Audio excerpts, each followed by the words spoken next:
Good afternoon. On behalf of the United States Navy, the Corning American Legion, John Pete, and Post 746, we offer our deepest sympathy. We are honored to be here today to support you during this difficult time. We are honored to be here. I will brief you on how military honors will be rendered, so you'll be prepared. I will offer prayer. I will give a verbal command to our firing team. We have our rifle team right out front of the building. They will fire 3 volleys. Those 3 volleys will be a little muffled, but you will hear them. After the 3 volleys have been completed, our team bugler will sound taps. After taps is completed, the Navy Honor Guard will proceed to unfold the flag. During the unfolding of the flag, our team bugler will sound the Navy hymn. As the flag is being folded, the pipers that are here and drummers will do Amazing Grace. After the flag fold is completed, a presentation to the next of kin will take place.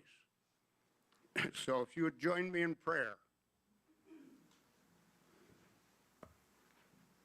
Almighty God, our Heavenly Father, who has dominion over life and death, grant to us the grace to remember with love and reverence our valiant departed comrade. Grant peace, eternal rest to those who have gone before us, and make us ready for the last hour. Strengthen, console those in sorrow, and bestow upon us thy everlasting blessing.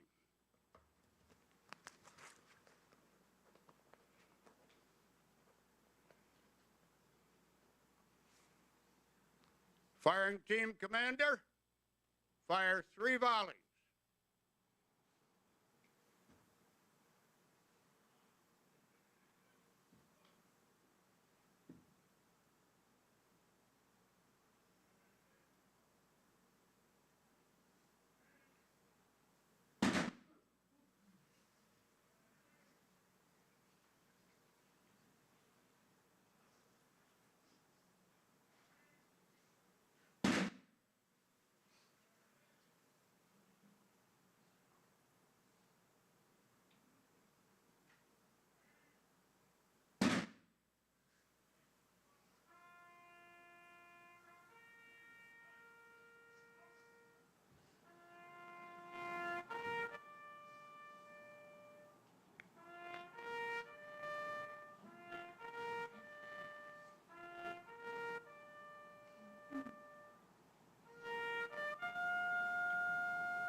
the actual casings, rounds that we fired. If you would like one, family first, there's a limited amount. Raise your hand and I'll try to get to you. Oh, challenging, waiting for that.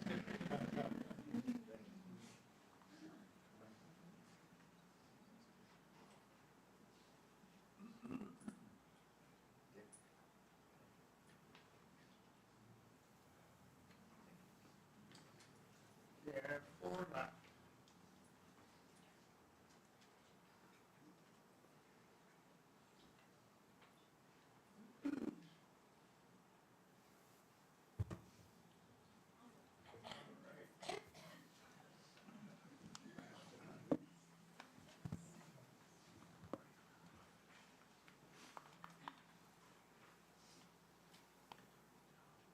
So God bless you all. Safe travels. Have a good evening.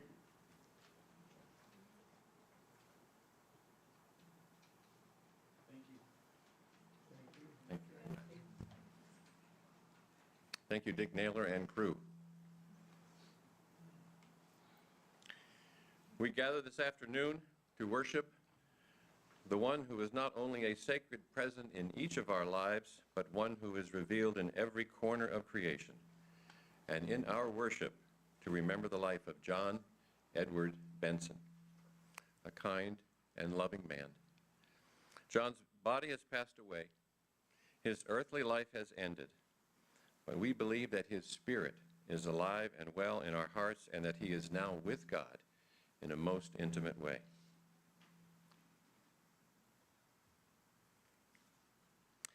Let us pray. O God, before whom generations rise and pass away, we offer our praise for the spirit and the gift of life present in every soul who has lived on this earth. Especially today, we are thankful for the life of John Edward Benson, for the gift of his life, for the grace that you have given him, for all in John that was good and kind and faithful. We thank you that for him, death is past, pain has ended, and John's spirit will now be alive in our hearts and in our minds forever. Amen. The next part of this service will include 2 Bible passages and following each reading, family and friends will share personal reflections. At the conclusion of these family reflections and friends, the family has asked me to invite anyone here today who would like to come forward and share a brief personal message of memory of John to do so. So I'm letting you know that now so that you can organize your thoughts if you are not on the list. Your words do not have to be polished or even complete. You're simply invited to come and speak from your heart. Our first scripture reading is from Ecclesiastes 3. Marie Benson will read.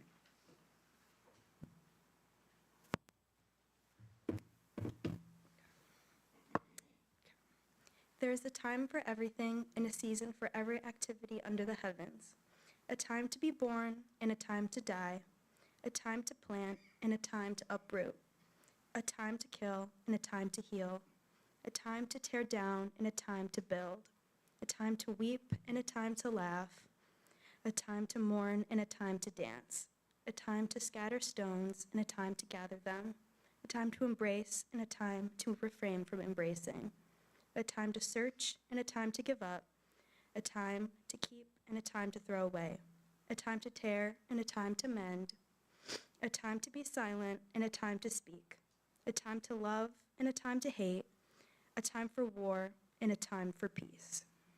Thank you.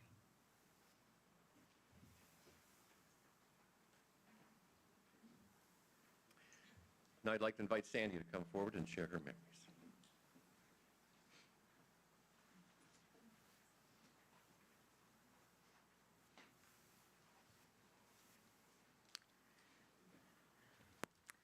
I know that a wife giving a eulogy for her husband isn't exactly the conventional thing to do, but then there's never been anything remotely conventional about our relationship.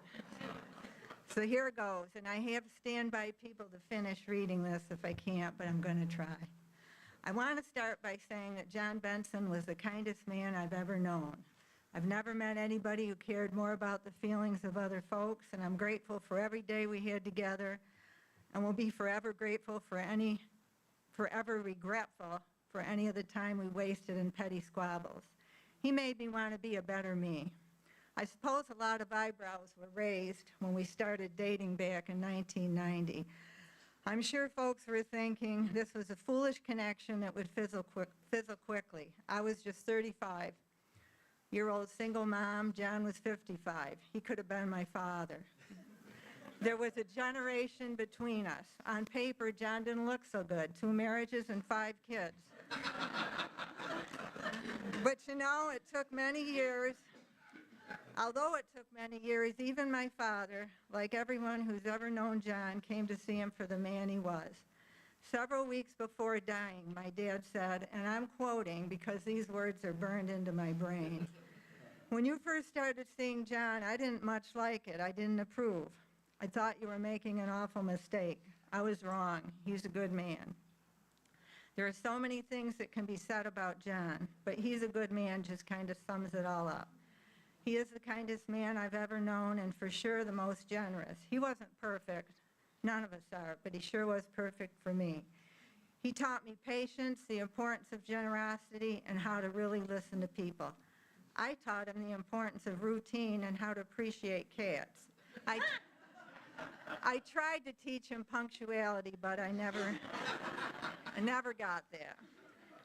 We'd sometimes joke about how long it took for me to get that bridle on him in the corral. Oh yeah, he taught me how to sail, and I taught him about pickleball. He encouraged me in all of my scattered interest and supported whatever he could, even if it meant driving 16 hours one day to drop me and my bestie off in Quebec for our harebrained bike ride around the Gaspé Peninsula, and drive another 16 hours to pick us up at the end. It didn't matter what I dreamed up to do. He was there to cheer me on. He was a constant, gentle breeze beneath my generally floppy wings. He was the love of my life. He was a part of my soul, and now I have to try to figure out a way to be in this world without him. John talked for years about words for his tombstone. He wanted people to feel good about themselves. I'm passing these on to ponder until I can get the tombstone in place. Be kind. Be frugal so that you can be generous. Look for humor in weird situations and possible good coming from painful ones. You can deal with whatever comes your way. Read and think about the big picture, from cosmology to nature to our own selves. Everyone is basically the same, with interchangeable organs and blood and tears and goosebumps happening for the same reasons. Offset those who lie and create tension among us. Do what's right and leave you liking yourself. Go to funerals. Appreciate history. Sometimes you've got to let go or get dragged, sometimes in circles. Check out the Serenity Prayer and Desiderata. And this, I found this when I was going through his files. This is an obituary letter to his friends, and he calls it an obituarial. So this is John talking. He says, "Yo, people. I'm going to try to write a letter to all of you who've known me, to you who will notice that you're not seeing me around and the fact that you can't call me or come by for a visit. I decided to sit down, picture each of you, and write an obituarial note to all of you. This could be tricky, but I'm going to try.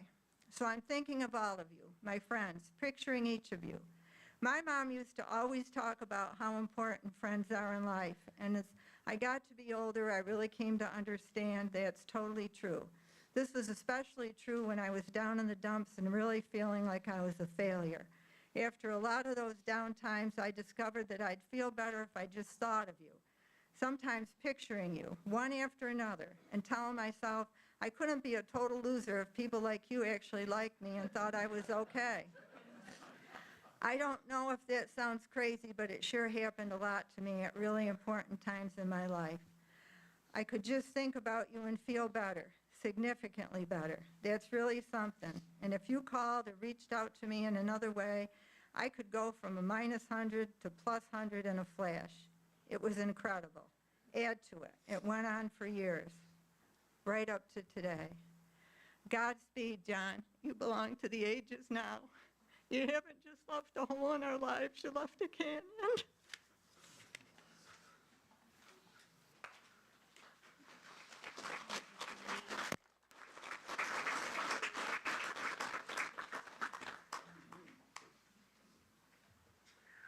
It's going to be one hell of a tombstone. I want you to let us know when it's up and available to see.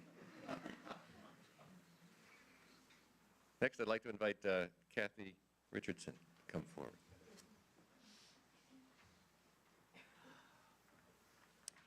Thank you all for being here to celebrate my dad. My dad lived with gusto. Whether he was doing magic with his grandkids, sailing on Sodus Bay, or hanging out by a campfire, he was all in. He was present. The depth of his appreciation was boundless. He loved life, and he soaked up every minute. Along with his exuberance, my dad carried pain and regret. However, with love, kindness, and an enduring belief in the possibility for healing and connection, he found his way to be a wonderful father and an amazing grandpa. My dad kept every letter, note, and postcard we ever sent, and so I just recently came across this letter I sent to him 17 years ago. Megan and Ben were in kindergarten and first grade. Dearest Dad, there are no words to express how much I love you. I so deeply admire and appreciate your wisdom, kindness, and all the ways you express your love and care. Being here whenever we need you, taking care of the kids when I'm sick, folding heaps of laundry, painting the basement floor on your hands and knees, cleaning the garage. The list is endless. And how I love your ability to connect with people. Your incredible gift of fun, enthusiasm, creating memories, and making any gathering an experience to remember. And I'm sure you all know what I'm talking about. And no wonder, Dad, you are so loved by all of us. Your presence in my life is the most powerful, loving, guiding light I have in this sweet life of mine. You are a blessing beyond description, and how I love you, dearest Papa Bear. Love, your sometimes squirrely daughter, Kath. And I would just like to update that by saying, Dad, you are always with us, and thank you for your love.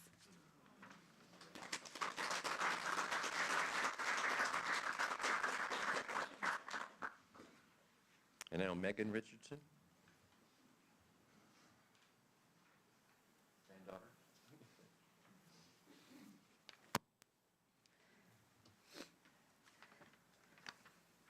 Hi, everyone. I'm Megan Richardson, and I am one of the lucky 11 to call John Benson my grandfather.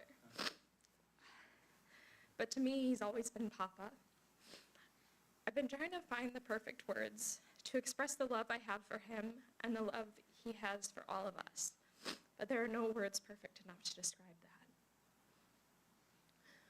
Papa excelled as a grandfather. He never missed an opportunity to be part of our lives. And he was always the biggest part of mine. When Ben and I were younger, Papa would sit with us while we brushed our teeth, just to spend 2 extra minutes with us before bed and make sure our teeth were squeaky clean. He taught me how to eat an ice cream cone without letting any drop on the ground. And he introduced me to peanut butter and pickle sandwiches. He taught me that everyone can use a mini hammer, even if they don't know it yet. My grandpa's being of love. His thing was ask people questions about themselves, about what they think, and really get to the root of who they are. That's because Papa believed that to love someone is to know them. He loved a lot of people. Papa would love to see us all together today. And so to honor him, I think we should get to know each other a little better. He'd want us to exchange addresses so that maybe we could send postcards to each other. And he'd want us to laugh. Papa left his mark on all of us. The light he created and shared in his life will live on in every person he loved. There are a lot of ways to love and be loved by John Benson. Being his granddaughter is the gift of a lifetime. So thank you, Papa. Thank you for being the greatest grandfather I could ask for being my superhero and my favorite person. Thank you for letting yourself be known and loved. And thank you for knowing and loving me unconditionally. Papa will be with me the rest of my life. He'll be with all of us. He'll be the sunshine on my face, the umbrella that protects me from the rain. He'll be in every letter I write to my loved ones, and in my heart every time I welcome someone new into my life. Thank you.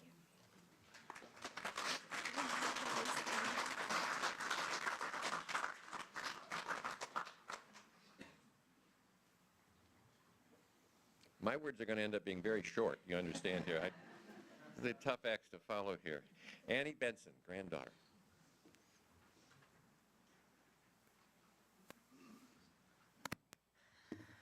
Well, howdy, everyone. There are no words to describe my grandpa's impact on his family, friends, and on the whole world. He was charismatic, loving, smart, kind, accepting, and the most pure source of love and light.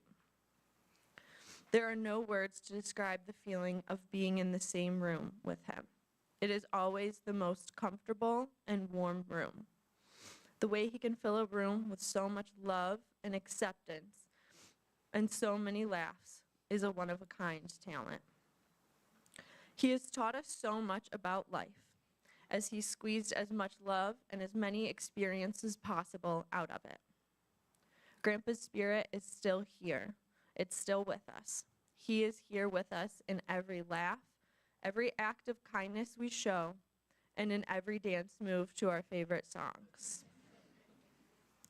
He has always been and continues to be a beacon of unconditional love and acceptance, and he passed this light on to everybody he met.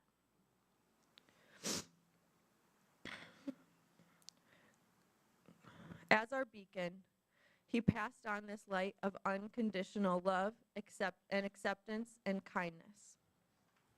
We can keep the warm, comfortable feeling of being with him by continuing to keep him in our hearts and continuing to shine the light he passed on to everybody around us. Each memory and feeling of being with him helps to make us who we are today, and the world is a much more beautiful place because of that. I couldn't have been more grateful and proud to be his granddaughter.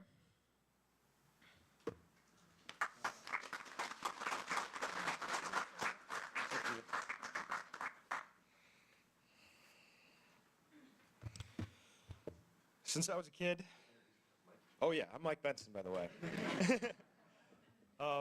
Since I was very young, my grandpa has been, he's been in my life the whole time. He's been a very impactful and important person to us all as grandchildren. I've always looked up. He's always been, the coolest guy in the world in my eyes. Between the magic trips he would take us on, he'd take us to these magic conventions up in Rochester. I don't know anybody else that does that kind of stuff but John Benson. And one time he actually took us up to the Rochester airport and we went up to a bunch of strangers and did magic. It was, we got free hot dogs out of it too, which was pretty cool. While we were up there, we discussed social issues. We got a little bit of both. It was very fun, weird stuff, and then he was also a very important part of community. He believed in fighting for the underdog, as I'm sure you all know. We also painted a lot of rocks, and there's one rock that he painted, or maybe you heard this quote somewhere, or maybe it was his, I'm not sure, but the quote is, "Let go or get dragged," and that is definitely something that I carry with me, and yeah, take that as you wish. To wrap this up, a piece of wisdom that actually came from his father, passed down to John, to my father, and me. And if you can take anything away from this, I would take this. He disliked funerals and wakes because so many people wait until wakes and funerals to say exactly how they feel about them. I knew exactly how my grandpa felt about me, and he knew exactly how I felt about him. I'm certain that everybody in here can say the same thing. Thank you.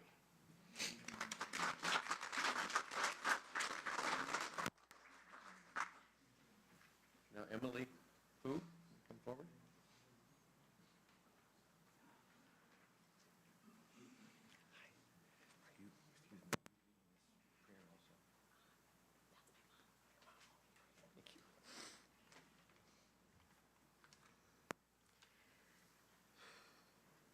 I think it's safe to say that every person in this room has learned something from my grandpa. Whether you spent days, hours, or a lifetime with him, I can guarantee he made an imprint on you. These types of people don't come around all that often, but their impact is so vast and so deep that in one lifetime they can change the world. And John Benson was that type of person. Today I want to share a few lessons I've learned from my grandpa, specifically ones that when followed will continue to make the world a better place. Lesson 1, stay curious about the world and don't be afraid to try new things or take a big leap. Whenever we went anywhere with Grandpa, I was always amazed at how much he talked to people. There were times when my sister and I would tug at his sleeve to try to pull him along. But what always drove this friendliness was his curiosity for life and for people.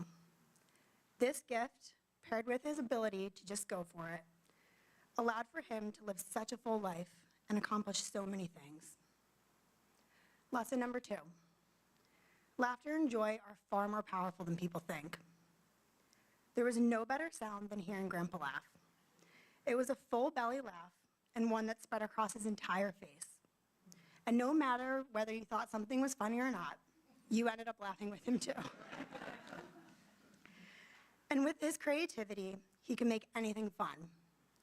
One of my favorite memories from growing up is an afternoon at Grandpa and Sandy's, sitting outside in the backyard digging up potatoes. And yes, I said digging up potatoes. There were no crazy toys or trips, although he was always up for an adventure. Just the joy of being together outside on a sunny day. Lesson number 3, love with your whole heart and put that same passion into everything you do. Like his laugh, his love and spirit could fill up a room. And with this big spirit, when he had an idea, he went all in on it. When we were kids, he decided that we should have a cousin's talent show. This easily would have been set up with things we already had lying around the house. But when he and Sandy arrived, they had built a fully made stage with PVC pipes and had a beautiful star-covered curtain all ready for us. He worked with us on a whole lineup for our show, even bringing neighbors in to help fill out the acts. He made each one of us feel like a performer on a real stage right in my parents' living room. When reflecting on these lessons, I noticed a theme running through them all: people. When you think about what made John Benson so incredible and so unique, one constant was his ability to see and love people for who they are. If each one of us can practice this for even just a moment every day, I know the world would be a better place. Thank you for these lessons, Grandpa. I love you so much.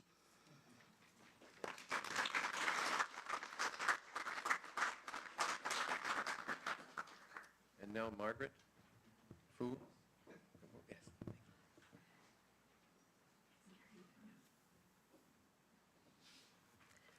Hi, everyone, and thanks for being here.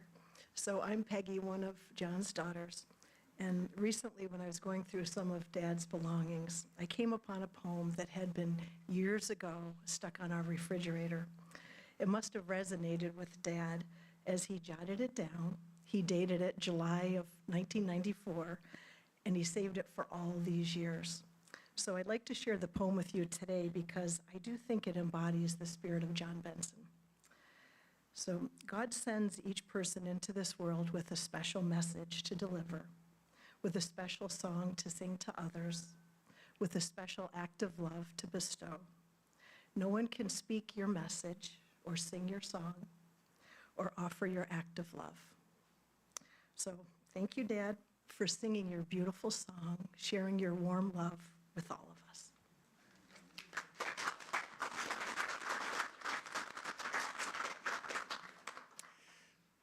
apologies for accidentally reordering. I'd like to invite David Benson also to come forward. Pardon me? Yes. I'm sorry. Here we come. Come on. And just be clear, you're not David Benson. I am not. We don't even look alike. David wrote this. He couldn't come, so I'm going to read it to you. I want to share, for the tall people, I want to share a few thoughts, and later on you're going to see a bunch of photos that David included, and it tells about his brother, John Edward Benson. We shared 86 years together, and a few knew better than him than me, except Sandy. I would prefer to present this in person. However, my body suggested the trip to Corning might be too challenging, and emotionally, it would be a disaster for me and all of you. He just couldn't make it. Fortunately, I have a great orator, Kathy Kopacek, my lifetime companion and best friend, to me, to John and Sandy as well, to share my thoughts and feelings with you. The slideshow at Carrie's afterward depict many of John's characteristics. Remember, a picture is worth 1,000 words. He wants to share some of John's qualities, as if you don't know John, but I'm serious. John was a lot of fun to be with. Okay. Really. John was a serious and a deep thinker. He was a prolific reader. He was primarily philosophical. He read about philosophy, historical and current events. John was a philosopher. We used the term BS, but for us it derived from the more classic sense to mean a serious discussion involving my wide variety of subjects. Many of you were involved in BS with John. He loved to sit down and BS for hours. John's spirituality. His years of involvement in a formal type of religion eventually evolved into a deep, broad sense of general spirituality. I've observed him sitting for hours, meditating in churches and chapels throughout the world. Our hike to Molokai, to the leper colony, now called Hansen's disease, was extremely important to him because of John's feelings about the good deeds of Father Damien, who saved the spiritual and physical lives of those stricken with leprosy and left to die on the island. It was a great trip. John is real. John showed no false pretenses in his manner, in his dress, or living style as exemplified by his and Sandy's life on the mountain estate in Beaver Dams. Even though John earned a BA, an MA, and a PhD, he went through a really tough time when his kids were little and demonstrated survival skills as he worked as a carpenter on a huge housing development in California, and he worked with hot asphalt on a road gang. At that time, he was nearly homeless because every cent he made was sent back home for his children. John was an athlete. Possibly not known, John held the record for the half-mile run on a cinder track for many years at Canisteo High School. He was a great basketball player at Brockport State, being the high scorer in many games. John was a sailor. He started sailing with Dave at Marina del Rey in Los Angeles that expanded to his buying a small boat in the Finger Lakes, then to Xanadu on Lake Ontario, with Sandy becoming a skilled co-captain. We all had so many great days on that boat, which led to several blue water charters, sailing adventures on larger boats in the Caribbean, and in the Mediterranean. His culmination in sailing adventures was his volunteer position as a crew member on a sailboat in a transatlantic race for 18 days. John loved and cared for you all deeply. John was known by all of you for his compassion for everyone. His devotion extended beyond race and religion and was demonstrated by his involvement with aid groups in Africa. He was involved for years, where he developed a lifelong personal relationship with Wes Sauer and Terry Shields. At Sunny, is that how you say it? Sunny Binghamton, he started a program recruiting students that had been incarcerated, minority groups, and others from unfortunate backgrounds. Again, he developed several lifetime friendships. He was also actively involved as a volunteer with hospice for years. Above all, his love for his family was paramount. Over all the years of my relationship with John, I can't recall one contact, personal or by phone, when he did not bring up his love and concern for all his children, Joe, Kathy, Dan, Peg, Tom, and all of his grandchildren. It is impossible to encapsulate all of what was the total essence of John. He was so real as depicted in so many of his photos. He was non-pretentious, he was fun-loving, caring, intelligent, athletic, and sometimes showed, when the occasion required it, a temper to resolve what he considered some form of social or political injustice. We're all going to miss him. When this occurs, close your eyes, form a distinct vision of John, and have a good visit. Now, he called me Chloe, and I called him Jack. So Jack, if you can hear him, this is Chloe. I love your wiener.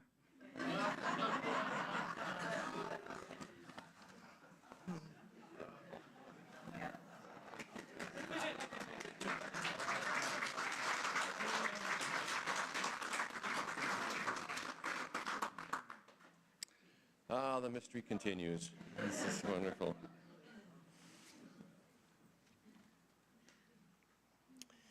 Next passage from Scripture is from Matthew 5, Jesus' Sermon on the Mount. When Jesus saw the crowds, he went up to the mountain, and after he sat down, his disciples came to him, and he began to speak.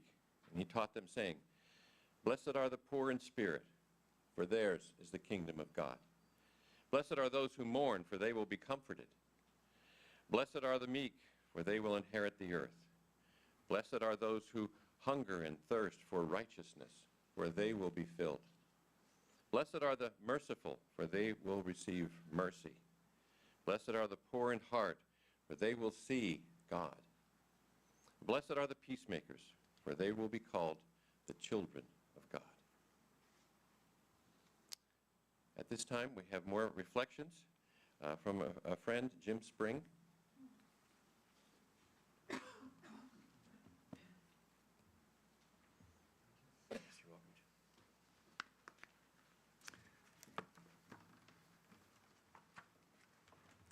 My daughter's going to back me up if I can't carry this.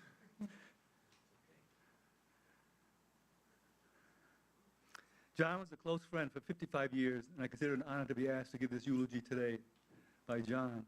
I first met John in 1968 when I was in New York City with the rest of Binghamton's admission staff visiting high schools.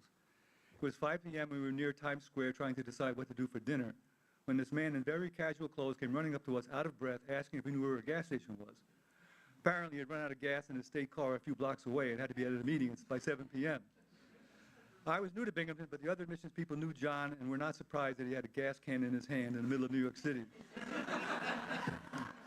It became clear to me that day that John marched to the beat of a different drummer and was a person I wanted to get to know better.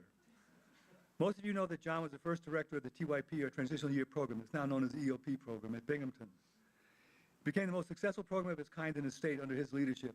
Then, at the height of the program's success, John said he felt he should be replaced by a person of color to keep the program vibrant. I know of no other person who would give up his job and not know where he would get another job. But John had no ego, and the program was more important than he was. I going too fast, Barbara? John loved his 5 children, Joe, Peggy, Kathy, Dan, and Tom, more than they may ever know. When the family moved to California, John hurriedly finished his doctorate at SUNY Albany and moved to California to be near his children. Unfortunately, as you've heard before, there were no jobs in higher ed at that time due to all the cutbacks. John took jobs in a carnival and laying blacktop to be near his children. When his family moved back east, he also eventually moved back east to be with them. When we were both retired, we used to meet halfway between our houses in Sayre, Pennsylvania, at a small restaurant for breakfast. John would talk about his kids and grandkids and what they were doing and how he was so proud of all that they had accomplished. Every time any of his children or grandchildren visited or phoned, it made the day a great day, and he would tell me about it. One day he told me that his biggest regret in life was that he didn't spend more time with his children. For the last 20 years we were together, we would often have long talks on life, religion, death, what comes after death, and various social and political issues. These talks often came after our breakfast meetings. John would get Patrick out of the truck. We'd walk around town for an hour or two to make sense of everything. In our discussions over a decade, we never did come to any final conclusions.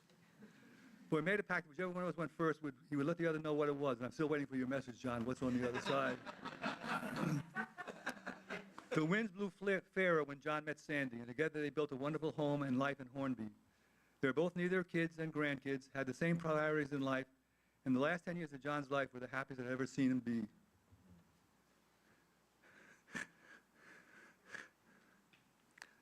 What made John unusual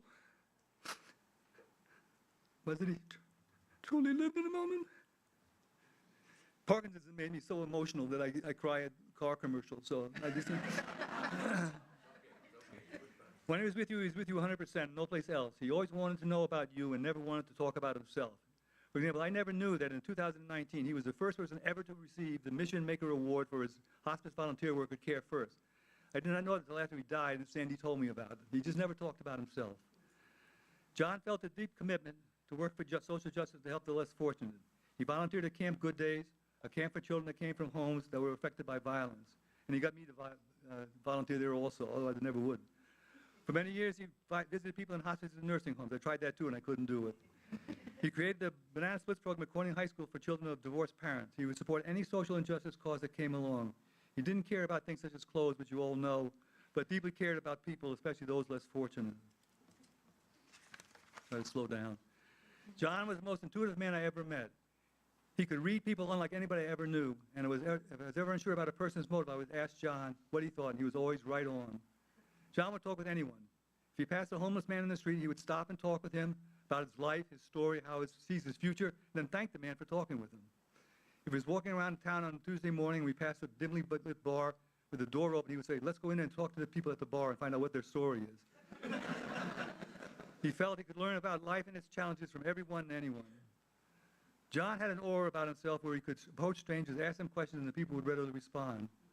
One day we were at the Binghamton University gym playing 3-on-3 basketball. After we finished, we went down to the locker room to shower. The shower room was a 20 by 20 foot room with 4 poles and 4 shower heads on each pole. We were on one pole together showering, and a guy came in, an obvious bodybuilder, and started to shower in the pole diagonal to us. John went up to the man and touched his biceps. He said, how do you get such big biceps? Now, if I did that, that guy would punch my lights out and I'd end up dead on the floor. But John, with this aura of non-threatening, the guy asked, well, let me tell you, I'll tell you about the program I did. And John said, well, I lifted weights too, and they got a 10-minute conversation on weightlifting. Every person in this room has a favorite John Benson story. So I like to end my story of this celebration with one of my favorite stories of John. This is all true, too, by the way. John called me one day and suggested we take a ride out to Hornell so he could show me the house that both he was building for him and Sandy. After I drove to his house, we drove to Hornell in his truck. I got a tour of the house and what was left to do. After about an hour, we got back into his truck and headed back to Corning. As is John's wont, we took the 2-lane country road instead of the highway. We were driving along for about an hour and a half, about a half hour, when I looked over at the gas tank and it was empty. Should I say something to John or not? Given his past experience, I said, tell him, John, you're running out, you're on empty. Oh, thanks, Jim, for letting me know. There's a gas station up a little ways and I'll pull over gas. So when we got to the gas station, John pulled up to the gas pump, turned the ignition off, put the truck in reverse since it was a standard transmission, unbuckled his seatbelt, took his wallet from his glove compartment, opened the door, and got out of the trunk to pump gas. About 4 or 5 seconds passed, and John got back into the truck and said, I'm on the wrong side. I've got to do it again. He pulled into the road, did a K-turn, pulled back to the next to the gas pump, turned the ignition off, put the truck in reverse, unbuckled his seatbelt, took his wallet from the dash, opened the door, and got out to pump gas. About 5 seconds passed, and John got back into the truck saying, "I'm still on the wrong side. I've got to do this again."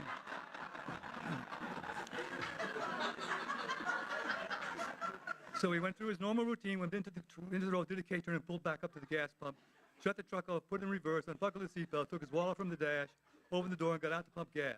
About 4 seconds went by, and he got back into the truck and said, with a sheepish grin, "This is when Sandy gets upset with me." Once again, he went through his usual routine, then pulled into the road, did a K-turn again. This time he pulled in the correct way. Since when he got to the gas stop, he found he had to prepay for the gas. He went into the country store to do this. I waited in the truck. 5 minutes went by. 10 minutes went by. 15 minutes went by. 20 minutes went by. Finally, I decided to go and find out where John was. I could pump the gas and help him out. And there was John with 2 large tarps under his arm eating an ice cream cone. Saying to me, "This is the great ice cream cone. You should get one. And these tarps are perfect for my truck. I can't believe I got them found at such a low price." He once again just lost in a moment. So I just smiled, got myself an ice cream cone. And by the way, they were very good. This whole episode is what I loved about John.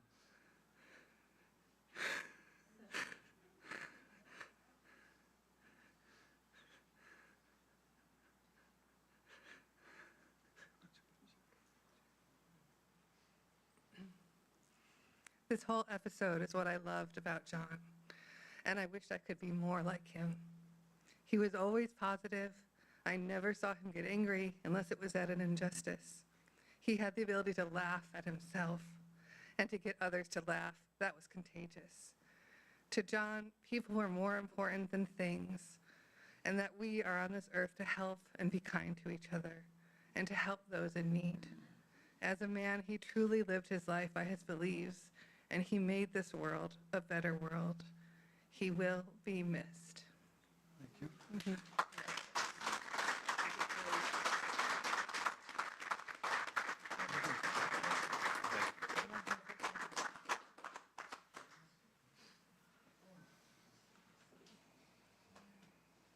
And now a remembrance from Joe Van Hoff, be read by Kimberly.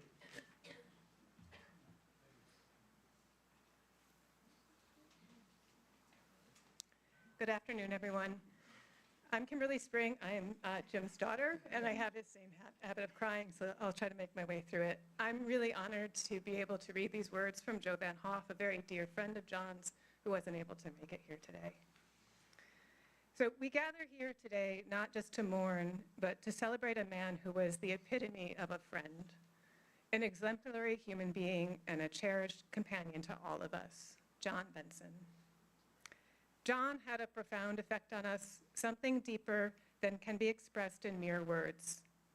He had the rare ability to make each one of us feel like his best friend, as we all have our pins, always present and always genuine. His slow, easygoing manner was a comfort in a world that moves too fast, too carelessly. It's hard to encapsulate a man like John in a few minutes, but I'll do my best to honor his memory as he honored our lives with his presence. Our adventures with John were as spontaneous as they were special. We took what we fondly called blue road trips, explorations guided not by destination, but by curiosity. These journeys were testament to John's open spirit, winding through the back roads, stopping at local hangouts, and immersing ourselves in the rich tapestry of every town's story. It was John's inherent ability to engage with strangers that often turned these brief encounters into hours-long conversations, leaving Jimmy, me, and sometimes the entire group waiting. But we didn't mind. We knew that wherever John was, he was making a positive impact, leaving behind a warmth that lasted long after we left. Among our more humorous memories is the legendary 3-on-3 basketball game John, Jimmy, and I, endearingly dubbed the Withouts, following our recent vasectomies, faced off against the Withs. So despite the awkward running and the discomfort, our synergy and John's leadership led us to a victory that was as surprising as it was exhilarating. But the score of the game was always secondary to the laughter and the camaraderie that filled the court that day. John's legacy is not in the things he left behind, but in the lives he touched. His eyes, so expressive and kind, could look right into your soul, seeing you for who you truly were.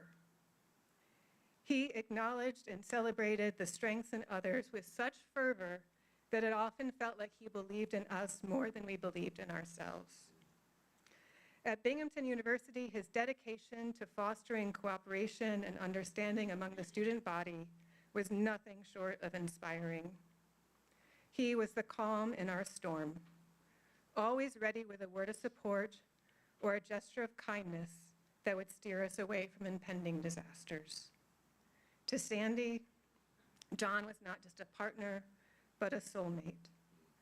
Their beautiful home outside of Corning was a sanctuary and a testament to their love, a love that we all admired and were privileged to witness. In conclusion, John Benson's life was a constant love-in, a term he embodied in every interaction. He left an indelible mark on our hearts, and our world is decidedly less bright without him. As we bid him farewell, let us carry forward the essence of his spirit, his warmth, his inclusiveness, his affection for life and people. And though he has moved on to a place beyond our reach, his influence endures, gently urging us to open our hearts to the world as he did. Our world will remember John, not just as a friend or an ally, but as a beacon of what it means to live fully, love deeply, and leave an impact that lasts a lifetime. Vaya con Dios, dear friend. Your light will continue to guide us.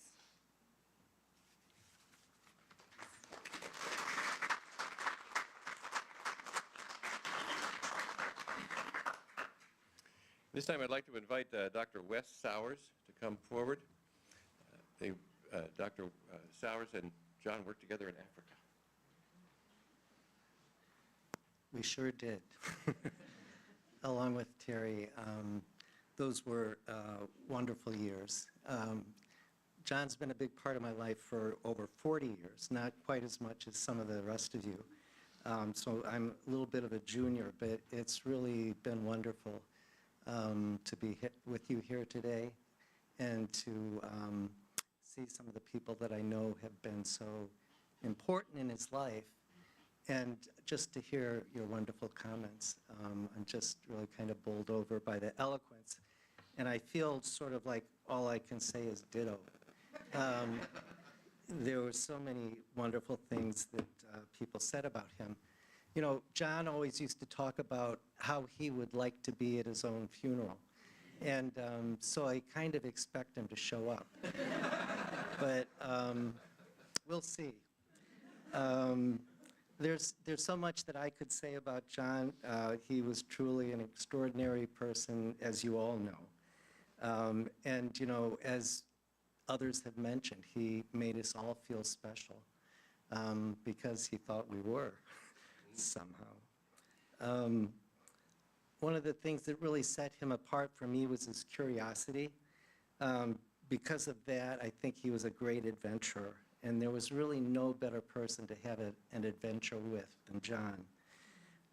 Even if it wasn't a grand adventure, like, you know, sailing the Atlantic or being in Africa, he made almost every day an activity, an adventure, and an opportunity to explore. And that was evident in the way that he seemed to reinvent himself throughout his life. You know, he was a basketball player, we heard. He was a seminarian. He was a naval serviceman, an educator, a carpenter.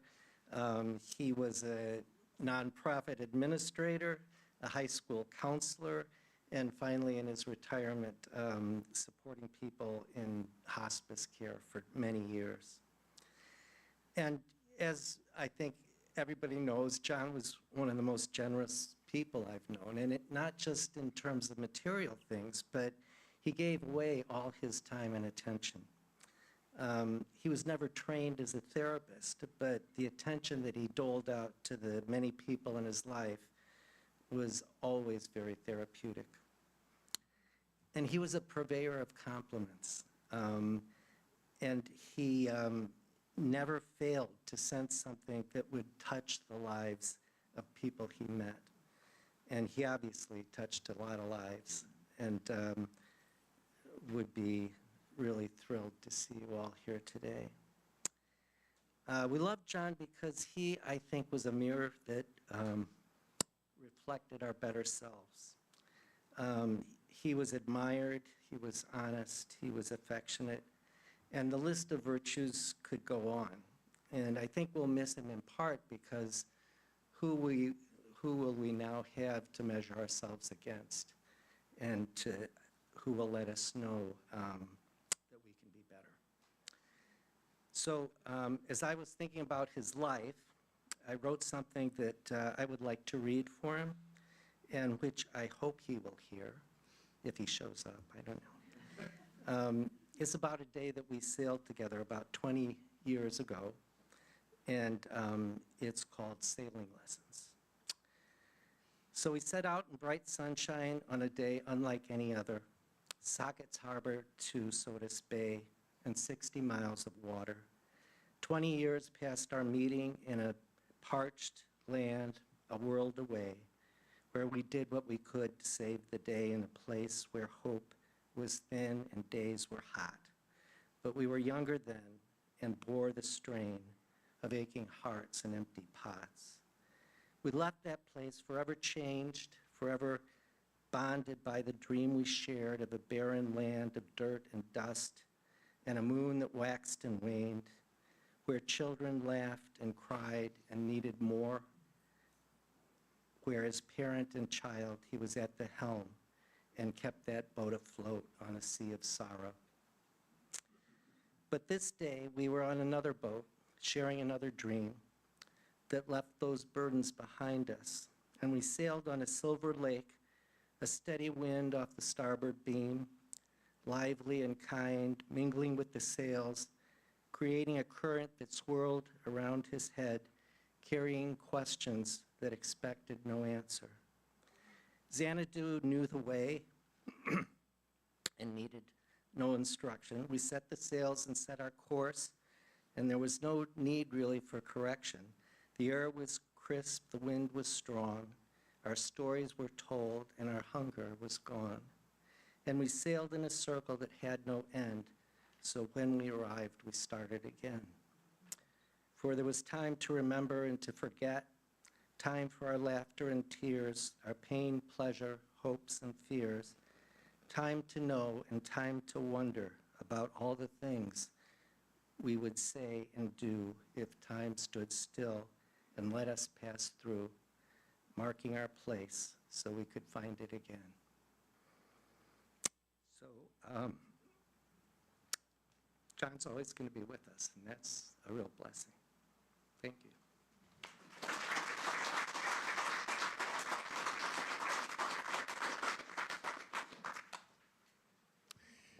At this time, the floor is open.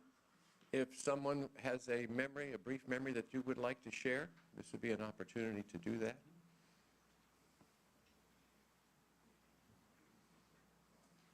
You've all turned shy. Oh, no, here we come. Yes.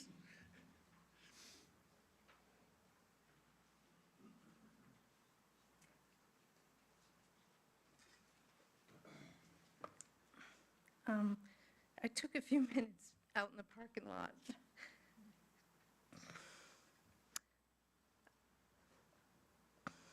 Thank you. My name is Antoinette, and end of life brought John and I together, and it brings me here. It's a chapter all of us are inevitably going to face, but in John's spirit, he embraced it a long time ago. I met John when I was a volunteer coordinator for a short time for Care First. And he was kind of legendary before I even knew who he was. I mean, knew him, met him. And that is, I was a volunteer myself and then was hired in the department. And I kept hearing about John and that he had been with them, with the organization for so long, had been of such care and service that there were families that when another member of their family passed away, they would ask, "Is John still with you? Could we have him?" He had become part of people's families, the end of people's chapters. I was there at Care First when the pandemic hit, and he could no longer, like so many, not visit with patients. And so as a department, my supervisor and I were trying to think of ways that we could still continue to support. And one of the positions that came out of it was to make phone calls. And it was the best we could do. It seemed kind of lame, but it was worth it. But John he made it not lame. And I can tell you firsthand, because my office had a wall, and I could hear him on the phone. And I could hear that we would give him a list, and he was supposed to do it in 20 minutes. Supposed to. I was not one of those. I didn't follow those rules. I just said, "You get it, John." Well, he would spend way more time than he was supposed to.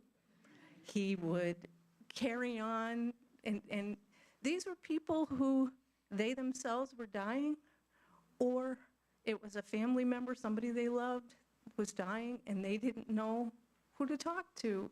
And I could hear how deep they would go. And it just warmed my heart. It just kind of kept me going, because as much as I loved the organization and the work, I hated the administrative part, and that was killing me. So every Thursday, he brought me joy, just listening to what I felt like our purpose was. Now that's how I knew him. That's how I met him. That was not even 4 years ago. So I'm hearing from those of you that have had the chance to know him for so many years. Well, we bonded from the minute we met, and I would meet with him at the picnic table for lunch sometimes. And then after I left, I was really sad because it didn't go the way I wanted. And he cared so much about me, and I cared about him. We would meet for ice cream, for lunch, we'd go for walks, Watkins Glen State Park. We walked to a cemetery once. The amount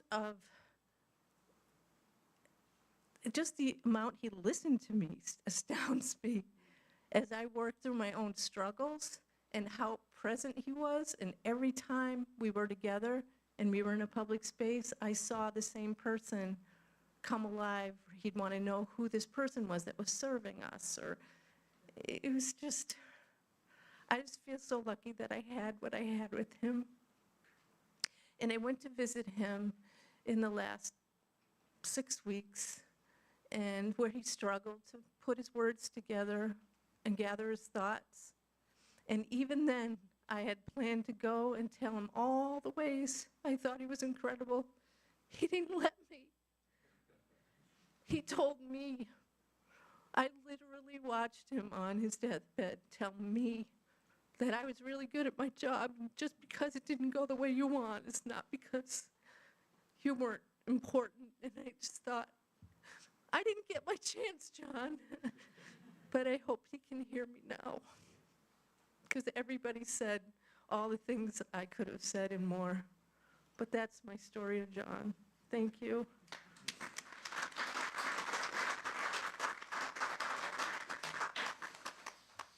Someone else, a brief memory that you would like to share?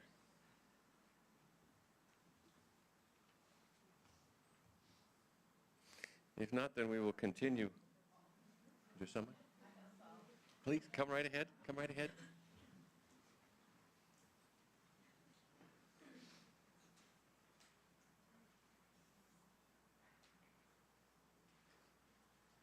Well, I don't want to keep us all here longer, but, so I guess the first time I met John, in a matter of a minute, I was sitting on his lap. Sandy was there. I remember, I didn't know him, but I went up to, like, introduce myself, and he's like, oh, sit right down here. It was John. I'll just tell one funny story, so I had the privilege of working with him as a guidance counselor at West High School, and somebody mentioned about how his manner of dress. So one day he comes into the office, and he's got these blue pants on, and they're like very short, and the crotch is hanging down, and he was so proud. Look at these pants I got at this rummage sale. And I like, John, and I think I saw a label on the back. It said, like, Lady Dockers. And I said, well, John, that's one way to get into a women's band.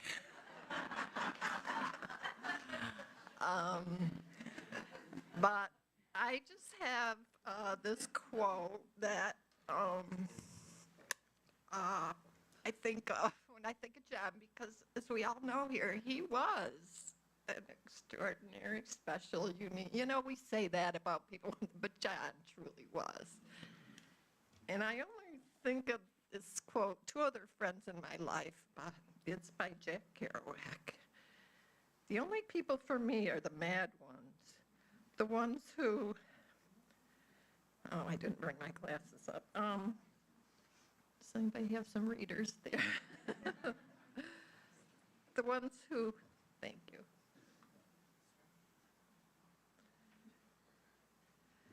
The ones who are mad to live, mad to talk, mad to be saved, desirous of everything at the same time. The ones who never yawn or say a commonplace thing, but burn, burn, burn like fabulous yellow Roman candles exploding like spiders across the stars. Yeah.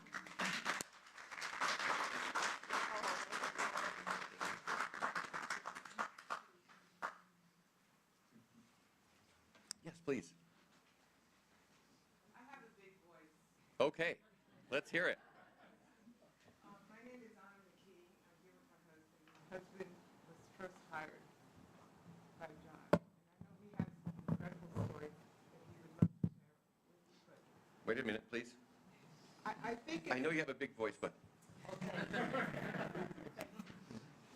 I think it's important to talk about the impact that John had on his lives by telling you my story, because I have classmates here from the State University of Binghamton, where John ran the special program that allowed many of us from underserved areas an opportunity to go to the university. I went to high school in the Bronx, and my high school counselor denied me guidance to college. She shut the door on me. My story is the same. Sal, Juan, many of us are here today. The door was shut. Shut. John had a program that allowed us to enter the university and gave us the support, the financial guidance, the emotional guidance, the hand-holding. We gathered maybe 15, 20 years ago, and in that group from Harlem, the South Bronx, the poor parts of New York State, were teachers, social workers, doctors, professors, chairs of university departments. Vanderbilt University, chair of the history department. Amazing. I want you to know that. Thank you.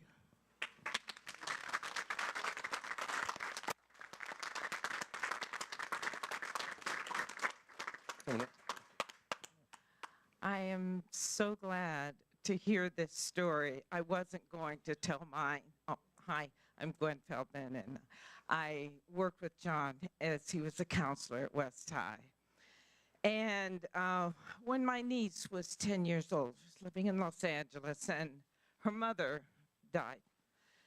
My husband and I said, we've got to have her come out here, come to New York, and get that education that she needed. Well, she's 10, she comes out, she lives with us, and then adolescence steps in and proceeds to tell us our future, basically. And she was about 15 and giving us the adolescent treatment. And we had no idea what to do. And I'm sitting in John's office, and I don't know what to do. And he said, take her to a college. And he said, take her to Howard. And she was at that point, I'm not going to any school. I'm getting out of high school, and I'm leaving everybody. She had this load on her shoulder. She had a lot to carry, and she was going to do it her way or the highway. That was it. Well, John suggested we take her to Howard. We did. On our drive home, said, Tiffany, how did you like Howard? And she looks at me, as dramatic as a 15-year-old can be, and she said, it's my destiny. She graduated 3.5 years later, cum laude. Her daughter will be starting her 3rd year at Howard, coming in September. And I told John that the last time I saw him at the gym. And I said, I have so much to thank you for, but that is definitely one of them. So thank you for bringing your story.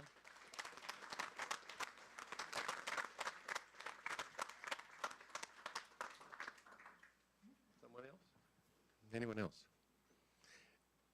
We've been sitting and listening for a long time, and the preacher still has something to say. So would you all please just stand up, those of you who've been sitting, shake about a little bit for about 10 seconds, and sit back down.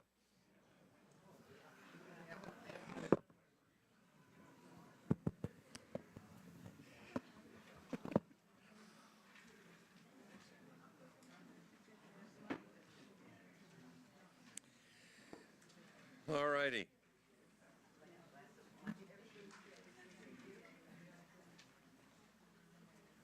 I have a few comments to share with you, and at the end I will offer a moment of silence for each of you to remember your own personal memories of John.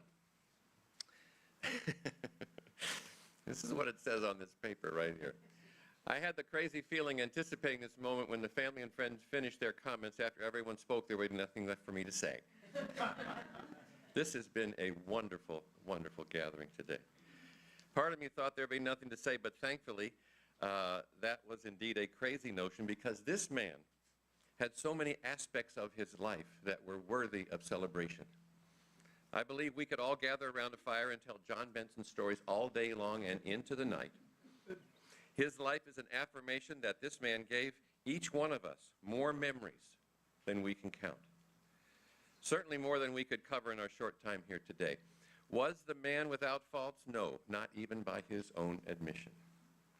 Were there chinks in his armor? Yes, but those chinks could never deter the enthusiasm for life present in John Edward Benson. A life that touched each person here today in ways that we will simply never forget. It's easy to imagine many of you are anxious to get to Carrie's Brewhouse, and we are going to go there, don't worry, which will include even more opportunities to share some reverent and possibly some irreverent stories of John Benson. Delightful memories that he would love to hear. I love John, but I have to say on this day, I'm just a little bit peeved with him. The man was a great storyteller. And he has been known to pontificate on occasion. That's a reference to his Catholic upbringing. And he had so many stories about sailing and Rwanda, and about Binghamton, and about hitchhiking across America, his service in the Navy, trips with his family, and many more. And I said to him several times when he would share with me some of these stories, I said, John, you've got to give me a timeline for your life. I do not know how you squeeze so much into the years that you had. I never got that timeline. Every time I'd ask for it, John would smile that John Benson smile, and he'd say, okay, one of these days, maybe. John and I got to know one another a little over 20 years ago. We met through a group called Peaceful Gatherings here in Corning. It was formed to protest against and to advocate for certain social issues. We were protesting the invasion to Iraq. We were protesting the fracking movement in northern Pennsylvania and in the southern parts of New York. We even attempted to educate Tom Reed, bless his soul, on a variety of issues. Some of our efforts were successful, but most, you know the story. Every encounter demonstrated John's commitment to justice and liberty and justice for all.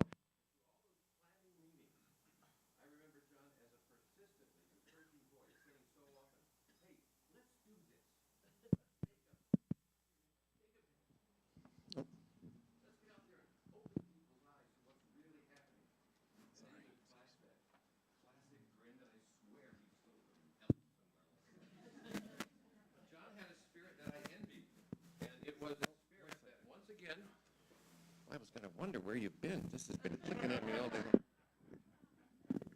Thank you very much, Dave. John had a spirit that I envied, and it was a spirit that once again enriched all of our lives. John had a mind that was always on the prowl for a good challenge or even an engaging conversation. I love to talk with John because not only were his comments and his questions incisive, but I felt that he was truly listening to me when I spoke. And it wasn't just me. Conversation flowed with this man with whomever he was engaged. He shared with me conversations he had with members of some of the different political parties. Some of them were radically different positions from his own. And my response to always was, John, how did you do that? I got the feeling over time that John was simply enjoyed learning from any engagement with everyone, from radical conservatives to the checkout line lady at Wegmans, which, to be honest, on occasion would include a little flirting.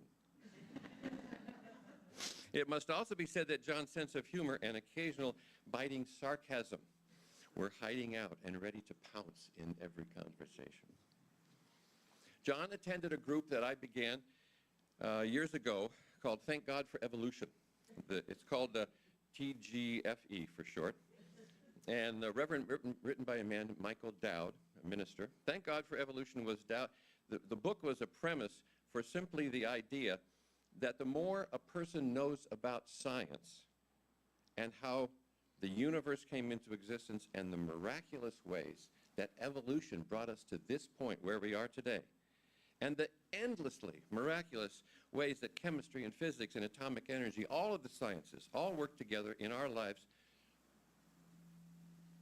the way that they majestically continue to unfold. Michael Dowd believed this awareness and knowledge does not threaten a person's faith, but it does quite the opposite. Michael Dowd believed that knowing the scientific origin story and embracing these scientific understanding of the cosmos would enhance a person's faith in so many ways. Well, at one of our TGFE meetings, someone observed that the more a person knew about science, the learning process was like a slippery slope. For example, take a person who had a faith that was rigidly based in ancient, pre-scientific texts, which were believed to be real and honest. If this same person learned about science behind the evolution of the earth and evolution of the earth and you and me, then that person would begin to include and embrace science as a real, valuable part of their faith. The more they learned, the more they would let go of those rigid ways of thinking. And the faster a person would move down some kind of a big theological slide, letting go of some of those old beliefs. Well, the first time this idea was discussed in the group, everyone around the corner nodded in agreement. Yeah, that sounds like a clear metaphor. It was one that worked for many people, and we were ready to move on. But not John Benson. John Benson was just beginning to savor this metaphor, and he wanted to work with it a little bit further. I'll never forget John's delight with the sliding imagery. He wanted to know what was the final resting place. In other words, not after he died, but at the bottom of the slide. John wanted to know what happens when a person who slips and slides all the way down the bottom, freeing themselves from those old theological ways of thinking. Because John said, when I get to the end of that slide, I'm on the beach, and I'm under palm trees. And I'm surrounded by my best friends, and I got a beer in one hand and a really good sandwich in the other. From that meeting on, it was not only a theological slide we were discussing, it was John Benson's slippery slide to a theological paradise and the joy that awaited anyone and everyone at the end of the run. I never got many details about John's religious education. I knew he grew up Catholic. He was an altar boy. He went to Mass on a regular basis, even went so far as to go through a year of seminary.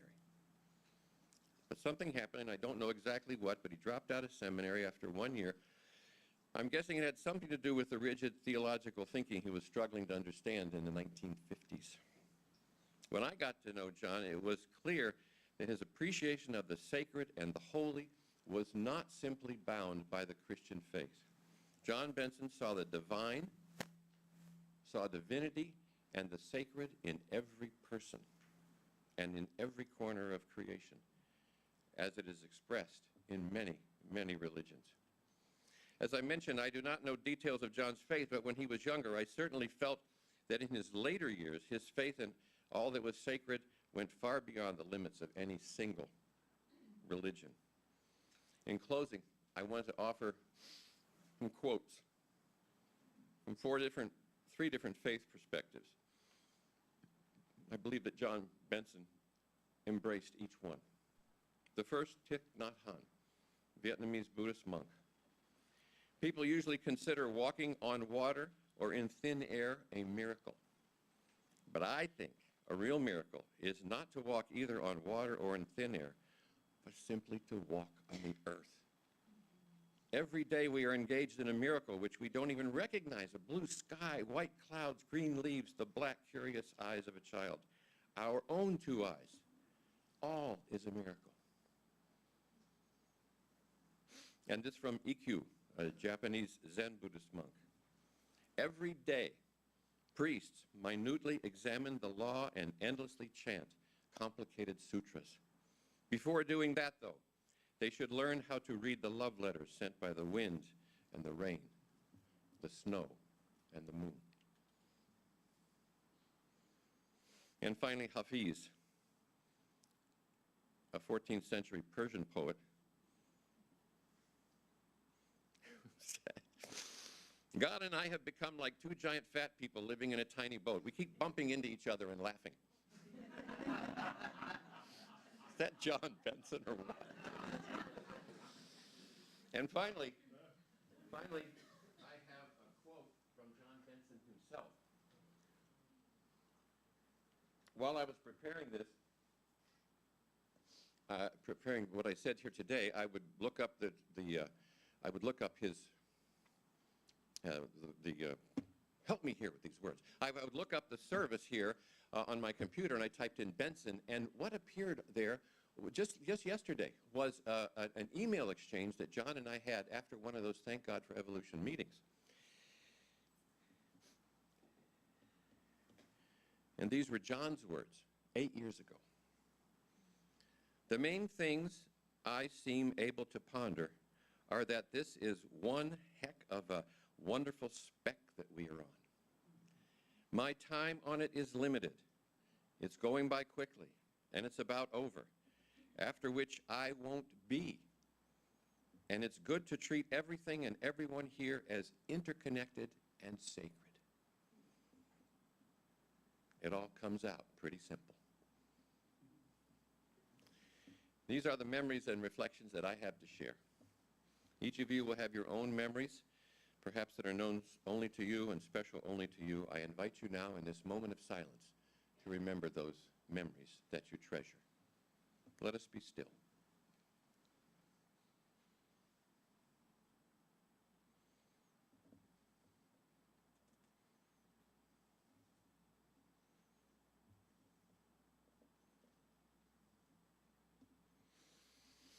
Amen.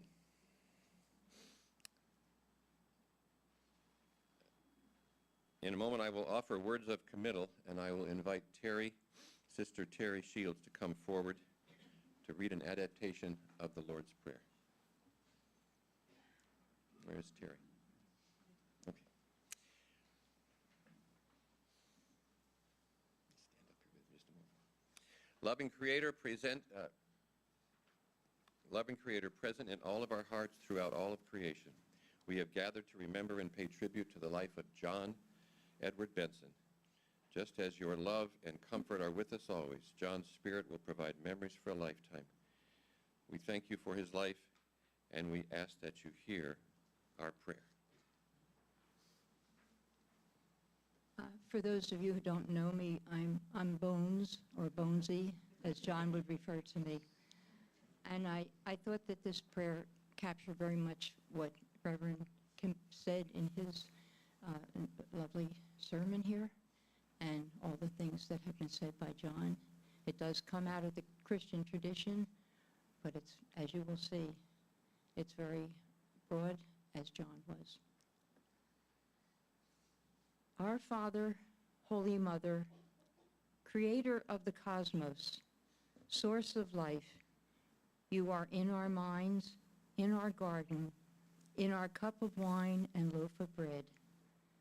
Blessed be your names, Mother, Allah, Beloved, Great Spirit, Radiant One, Yahweh, Hashim, Sophia. Your presence has come. Your will is done on earth as it is throughout the cosmos. May we give each other strength, mercy, tenderness, and joy, and forgive each other's failures, silence, pettiness, and forgetfulness, as we ask to be forgiven by those we have hurt. Lead us home to ourselves and to each other, to clarity, to oneness, and deliver us from the darkness of our ignorance and fear.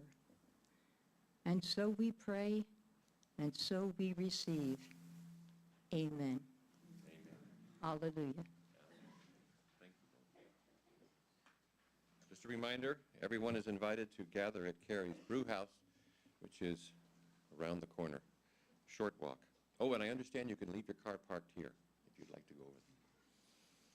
Hear now these words of love and peace as a benediction. Peace I leave with you, my peace I give to you. Not as the world gives do I give to you. Let not your hearts be troubled, neither let them be afraid. May the peace of God, the spirit of life present in all creation, and the joy that comes when we know that we are surrounded by the ones who love us, be with you for all of our days. Amen. As we conclude this time of worship and celebration, please lend an ear as two of John Edward Benson's favorite songs are Shower the People, sung by James Taylor, and a real favorite, Junior Walker and the All-Stars singing, What Does It Take to Win Your Love? Amen.